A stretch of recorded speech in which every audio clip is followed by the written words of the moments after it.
Aujourd'hui, on commence évidemment par l'interview de Sébastien Lecornu. C'était ce week-end dans Le Parisien, le Premier ministre, un homme de peu de mots, on peut le dire, qui enfin s'exprime, ce sur quoi on l'attend dans les semaines à venir, sa copie budgétaire. Alors évidemment, il ne dit pas tout. Tout n'est pas prêt d'ailleurs, mais. On peut regarder les unes aujourd'hui de la presse, par exemple, celle de l'Opinion. Budget 2026, grand bluff et petite manœuvre, titre en une. Voilà, on le voit, le journal L'Opinion. On a pour les Échos une première partition inachevée. Est-ce qu'il vous a convaincu Allez, je commence par vous, Nicolas Bouzou, le Premier ministre, avec ses premières annonces. Non mais, grand bluff, petite manœuvre, oui, mais c'est déjà pas si mal au fond vu le contexte. Ce que je veux dire par là, c'est que quelles sont les ambitions de ce budget sur le plan financier et sur le plan politique? Sur le plan financier, c'est mettre un garrot sur une hémorragie. Je suis absolument passionné par les questions de réforme de l'État, de réforme de l'assurance maladie, on va en parler de réforme des retraites, etc. On va pas faire ça ces 15 prochains jours. Voilà. Avec la situation politique qui est la nôtre. Et capital politique. On a une situation des finances publiques qui est absolument catastrophique. Et il faut qu'on fasse des trucs qui sont un peu nuls intellectuellement, mais il faut qu'on les fasse quand même. Qu'est-ce que vous voulez que je vous dise? À quoi vous pensez? Donc, il faut qu'on mette... C'est quoi ces trucs un peu nuls intellectuellement? Il faut qu'on sabre un peu dans des budgets. Il faut en effet sur l'assurance maladie qu'on fasse un peu plus des franchises un peu plus hautes sur les médicaments. Enfin, il faut qu'on fasse ce genre de choses, si possible. Si on veut être un peu audacieux, qu'on arrive peut-être à remettre des jours de carence, comme avait essayé de le faire le gouvernement Barnier. Enfin, il y a des choses à faire. Non mais je veux dire, déjà quand je parle de jours de carence, je vois que on va très loin. Ouais. Ça n'a pas porté chance à son prédécesseur. L'ambition financière, donc elle est limitée, mais absolument nécessaire. Sur le plan politique, quelle est l'ambition de ce gouvernement? Si on se dit les choses franchement, c'est passer le budget. C'est déjà passé la censure début octobre. C'est-à-dire tenir 3 mois. Et après, c'est très loin, c'est un autre monde. Le MEDEF, Sophie Sidovica, le MEDEF a salué la priorité donnée aux baisses de dépenses. On salue déjà l'arrêt de cette taxe Zuckman, parce que franchement, c'était plus possible de nous titiller, en particulier pour moi qui est une entreprise patrimoniale, familiale. Oui. Déjà, moi je trouve qu'on commence déjà à le critiquer alors qu'il a toujours pas formé son gouvernement. Laissons-le former le gouvernement, attendons les mesures. Qu'est-ce qui se passe aujourd'hui en Europe, dans tous les pays européens? On les voit tous remonter parce qu'il y a de la stabilité. Oui. Si tous les 3 mois ou tous les 6 mois on change de gouvernement, mais on va jamais y arriver. Donnons-lui un peu de crédibilité, laissons-le faire. Je trouve que les premières tendances qu'il nous donne sont pas mauvaises. Il cherche des compromis, il cherche à avancer. Laissez-lui le temps. Voilà.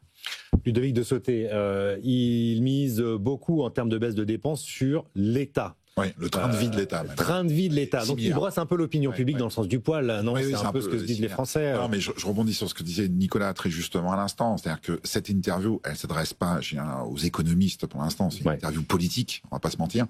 On voit que le chewing-gum sous la chaussure est assez épais en ce moment, qu'il faut y aller prudemment. Donc on est sur une ligne de crête.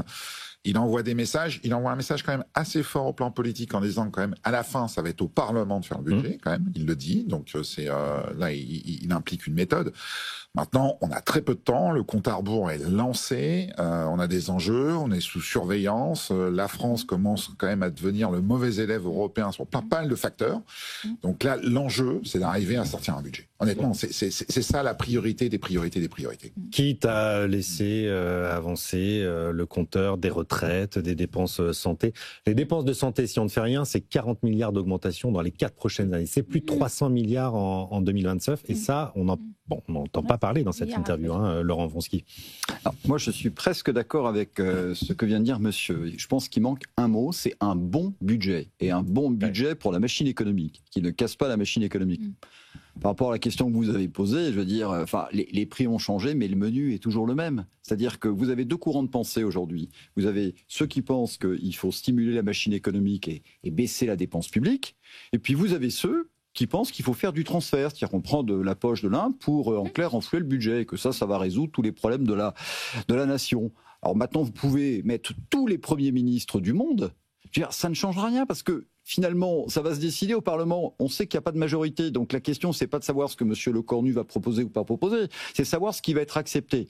Et c'est pour ça que je dis que la question principale, c'est d'avoir un bon budget. Si on a un budget coûte que coûte, et que ça casse la machine économique, ça sera extrêmement préjudiciable pour le pays. Bon, mais il écarte quand même taxe Zuckman, Heureusement. ISF, retour sur la réforme des retraites. Il est quand même, il est intelligent.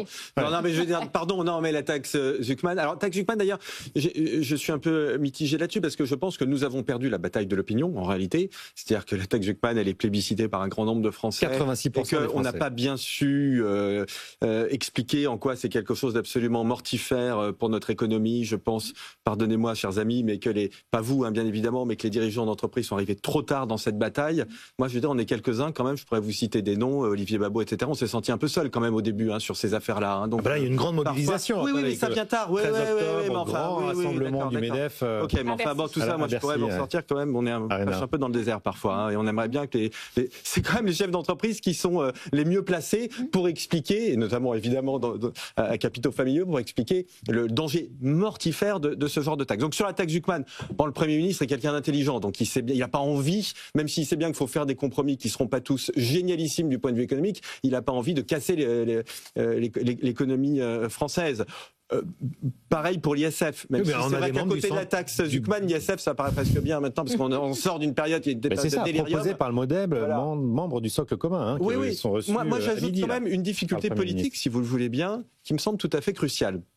J'entendais il y a quelques jours, Marine Le Pen, c'est quand même le principal parti de France, le Rassemblement national, ils sont très représentés au Parlement. J'entendais Marine Le Pen, alors, vous me pardonnerez, je fais quelque chose qui est pas bien, je crois que c'était sur une antenne concurrente, mais expliquer, je la cite quasiment mot pour mot, vous retrouverez, qu'économiquement, elle n'est pas plus proche de Bruno Retailleau que d'Olivier Faure. C'est intéressant quand même, parce que ça veut dire, au fond, que vous avez, je le dis un peu à l'emporte-pièce, mais un front anti-business, anti-économique qui est très très important à l'Assemblée nationale, avec une partie, pas tout le monde au RN, mais enfin quand même une partie au RN qui est sur cette ligne. Ça n'est pas moi qui le dis, c'est elle-même qui l'a dit clairement, ce qui avait au moins le mérite de la clarification. Oui, et d'autres aussi au sein du RN expliquent qu'il ne faut pas de hausse d'impôts, donc on peine parfois un peu à y voir clair sur la ligne économique du Rassemblement national. Bon. Oui, si on en revient sur le sujet, toujours le même. Ce qu'on veut, c'est quoi? C'est de la croissance dans nos entreprises, parce que plus on va avoir de croissance, plus on va payer d'impôts, plus ça va réenclencher la machine. Si on commence par dire aux patrons, attention, on va vous pénaliser, vous payez encore plus d'impôts, mais ils vont aller voir ailleurs. Quand on voit ce qui s'est passé en Angleterre, où on a voulu taxer les riches, ils sont partis. Aujourd'hui, les pays qui marchent, tous les pays européens sont en train de relever, l'Italie est un très bon exemple. On diminue les charges dans les entreprises, qu'est-ce qu'elles font? Elles se développent. C'est ce qu'il faut en France. Il faut diminuer les charges. On a besoin d'argent structurellement aujourd'hui, tout de suite, certes. Oui. Mais ne taxons pas ceux qui produisent de la valeur en France. Voilà. Surtout à un moment où on baisse les impôts globalement en Europe. C'est-à-dire que les autres pays européens sont plutôt sur des baisses d'impôts compétitives. On est un peu à contre-courant, comme en 81, quand on nationalisait alors que le monde devenait libéral. Laurent Wronski. Oui, justement, je voudrais prolonger un petit peu la réflexion de Sophie, parce que on a beaucoup dit que le fait de ne pas avoir de budget crée de l'incertitude, et c'est ce qui paralysait les agents économiques. C'est en partie vrai, mais c'est pas la seule cause. L'autre cause, c'est qu'on ressort des idées des oubliettes qui ont prouvé finalement leur inefficacité, pour pas dire leur échec. Certaines de ces méthodes ont été mises en œuvre au Venezuela. Je laisse les auditeurs seuls juges de l'efficacité de ces mesures. Et je pense, et j'en fais partie, je pense que ces agents économiques se disent, mais finalement, il y a des gens qui proposent des solutions, on se demande s'ils étaient sur la planète Terre depuis 30 ans. Et le simple fait qu'aujourd'hui, on ressorte, je veux dire, la taxe Zuckman. Mais la taxe Zuckman, c'est un nouveau nom pour quelque chose de classique. C'est on prend aux riches pour donner aux pauvres et on a résolu les problèmes. Ça s'appelle la justice fiscale. Alors ça, c'est aussi un nouvel excipient, très romantique. Mais c'est pas pour donner globalement, je veux dire, c'est ça aussi qui fait peur à beaucoup de gens. On se dit, mais finalement, on vient d'avoir une politique de l'offre qui a plutôt bien marché, et puis on a des gens qui vous ressortent des idées complètement périmées qui appartiennent, je dirais, au palais de la découverte des idées économico-politiques. Donc ça, je crois que ça crée énormément d'incertitudes. Bon, il y a encore des idées de baisse d'impôts quand même, un peu dans le débat. C'est une information que la Tribune sort aujourd'hui, les députés macronistes qui voudraient supprimer complètement la C3S. Bravo. Et c'était une demande assez ancienne et très attendue, Sophie en parlera. Mais je reviens juste sur le Cornu, parce que dans cette interview qui peut laisser un peu sur sa fin, cette interview, il faut savoir la lien entre les lignes. Parce que c'est ce qu'a dit Matignon par un SMS à Olivier Faure, patron du PS. D'accord, la taxe Zuckman, lisez entre les lignes. Mais il répond par justice fiscale 3 mois après, réellement. OK, sur l'ISF, il ferme la porte, mais il répond à nouveau sur justice fiscale. Sur année blanche, il ne dit rien. Ouais. Il ne dit rien. Il dit je présenterai le budget en temps et en heure. Il dit qu'il part d'une page blanche. Faut-il livrer une référence? Non, mais c'est-à-dire, sur la réforme des retraites, très clairement, l'appel de phare qui est lancé, c'est sur la pénibilité dans sa réponse, très clairement, et sur l'assurance chômage, où on sait que cette réforme, il ne l'endosse pas. Très clairement, il ouvre le jeu sur les partenaires sociaux. Donc il y a beaucoup de petits messages qui sont passés aux partenaires sociaux dans cette interview, qui laisse un peu sur sa faim dans une lecture très politique, telle attendue par rapport au PS ou tout ça. Mais il y a quand même des petits signaux d'ouverture qu'il faut savoir entendre. Oui, et la main tendue a été prise par Olivier Faure ce matin, qui était l'invité de BFM TV, et qui lui laisse le bénéfice du doute pour l'instant. Il estime grosso modo qu'il parlait plus à son socle commun d'ailleurs qu'au Parti Socialiste dans cette interview. Je reviens sur la C3S. Oui, mais si je peux me permettre, la vraie distorsion, c'est le coût du travail en France. En France, on paye 46 € de l'heure. Là où en Espagne, c'est 32 € et en Italie, c'est 28 €. Il y a quand même... non, excusez-moi, en Espagne, c'est 28 et en Italie, c'est 32. Mais il y a quand même un vrai problème. C'est ça le problème. C'est qu'on ne joue pas de la même façon en Europe. Et donc, eh bien, c'est pas possible. Il faut rétablir un coût de travail beaucoup plus faible pour pouvoir y arriver. La C3S, je suis bien content, et je rejoins aussi ce que dit Nicolas. Oui. Ça fait très longtemps qu'on en parle et on nous laisse seuls dans la cour pour. C'est pas possible d'avoir une CS 3D, une CS 3D. Comment une CS, non, une C3S. Alors, on s'y perd entre tous les acronymes, effectivement. La loi de vigilance. Comment voulez-vous sourcer les fournisseurs de vos fournisseurs? C'est pas possible. On joue pas on joue pas dans la même cour que l'international. Ah, ça c'est la CSRD pour le coup, c'est encore autre chose. Non, ça c'est la CS3D, la loi de vigilance. Voilà, la C3S. Dans la loi de vigilance, on vous demande de sourcer vos fournisseurs à rang 2. Et ça, moi j'estime que c'est pas possible quand vous voulez vous développer à l'international. Donc si vous voulez partir à l'étranger, il faut avoir les mêmes lois à l'international que vos compétiteurs. Eux, ils n'ont pas à sourcer leurs concurrents, leurs fournisseurs de leurs fournisseurs. Et là, il y a un vrai sujet sur cette réglementation qui, elle, est plus compliquée que la CSRD. Pourquoi? Parce qu'elle, vous allez être imposé sur votre chiffre d'affaires. Vous allez avoir une amende. Alors que la CSRD, vous donnez des réglementations et que vous complétez, mais vous n'êtes pas taxé. Alors moi, je revenais sur la contribution sociale de solidarité des entreprises, Sophie, qui est la C3S, et un des derniers impôts de production qui pèse aujourd'hui sur les entreprises. Le problème, Nicolas Bouzou, c'est que c'est beaucoup le secteur financier qui bénéficierait d'une telle baisse aujourd'hui, et que donc politiquement, c'est un peu compliqué, non? Ouais.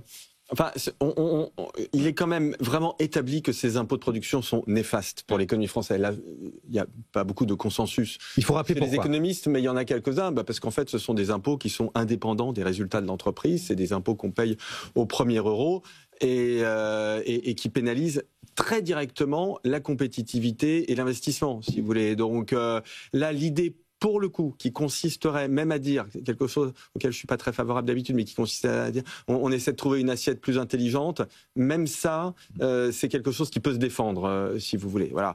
Donc ça, je pense que c'est très bien que le Premier ministre parle de ça, parce que ça veut dire, comme je le disais tout à l'heure, qu'il a quand même cette notion, pour rassurer Laurent Wronski, dont je partage complètement ce qu'il a dit, mais ça veut dire qu'il a quand même l'idée quand même d'encourager l'économie. Voilà, que c'est quelque chose qui n'est pas complètement absent, parce que nos grands débats parlementaires sur les finances publiques, moi, ce que je trouve le plus frappant, c'est qu'il n'y a aucune analyse économique, en fait. C'est-à-dire que il n'y a jamais aucune analyse des conséquences que peuvent avoir telle hausse d'impôts, d'ailleurs pourquoi pas telle baisse de dépenses, parce que ça a aussi des conséquences économiques, sur l'ensemble de l'économie. Jamais, il n'y a aucune itération. C'est vraiment bête et méchant, quoi. C'est-à-dire, on a besoin de 4 milliards d'euros, ah bah tiens, on va augmenter un taux qui va permettre de ramener 4 milliards d'euros, sans jamais se poser la question de ce que ça implique.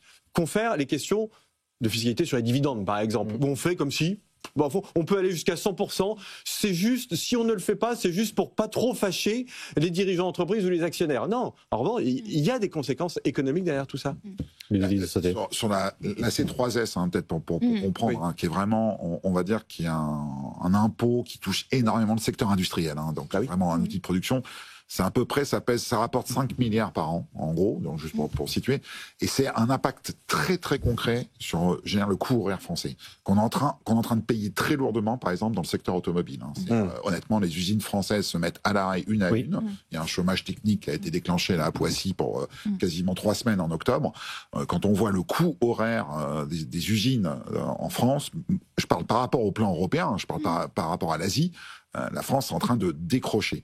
Maintenant, ce qui est mis sur la table au niveau de l'Élysée et de Matignon, c'est que pour compenser, puisque là, chaque milliard compte, c'est 5 milliards, oui, on fait les fonds de tiroir. Probablement qu'on va les taper dans les allègements fiscaux liés aux heures supplémentaires.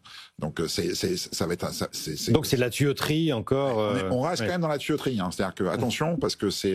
et derrière... Et donc ça veut dire moins de pouvoir d'achat pour les actifs, les salariés, au profit du compte de résultat des entreprises. Ces 5 milliards, il faut les récupérer. Aujourd'hui, ces 5 milliards, ils sont fléchés sur l'assurance vieillesse, grosso modo. Et puis après, Sophie le confirmera, il y a un autre élément sur lequel qui se retourne énormément sur le monde de l'entreprise, c'est la CVAE aussi, qui est aussi dans la ligne de mire, parce que c'est aussi un outil, on va dire, du même ressort. Oui. Qui devait être supprimé. Qui devait être supprimé, et sur lequel il y a énormément d'attentes de la part des entreprises. Un mot.